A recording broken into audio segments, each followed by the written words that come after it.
Après des semaines de tergiversation, la Tunisie annonce officiellement l'entrée en négociation avec le Fonds monétaire international pour l'obtention d'un prêt de 4 milliards de dollars.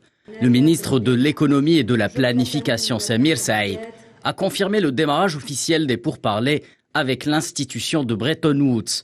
Une délégation sera présente dès aujourd'hui à Tunis dans le cadre du programme de crédit avec la Tunisie, affirme Reuters, citant une source de la Banque centrale de la Tunisie. Il y aura bien entendu des pourparlers autour du programme et surtout autour des mécanismes d'exécution des différentes réformes. Et les différentes réformes, ils sont connues par tout le monde, la masse salariale, le système fiscal, les entreprises publiques, la caisse de compensation.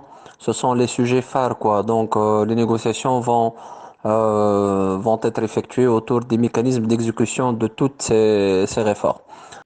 La situation économique et financière de la Tunisie n'a cessé de se détériorer depuis le début de la pandémie Covid-19, obligeant le pays à davantage de sacrifices pour maîtriser ses dépenses.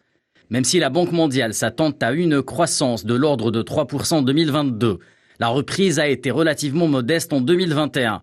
La faute à une forte contraction du PIB en 2020 qui, à 9,2%, a été la plus forte dans la région MENA. L'organe économique onusien associe le rétablissement des finances publiques et du compte extérieur de la Tunisie à un éventuel programme de relance financé par le FMI.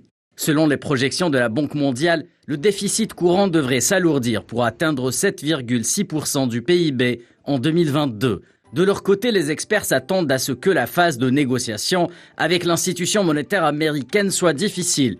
Le pays a planché depuis quelques mois sur un programme national de réformes structurelles, dans le but est de contrecarrer les effets de la crise mondiale et de retrouver l'équilibre budgétaire à moyen terme. Un équilibre ébranlé par la hausse des prix des matières premières et de l'énergie.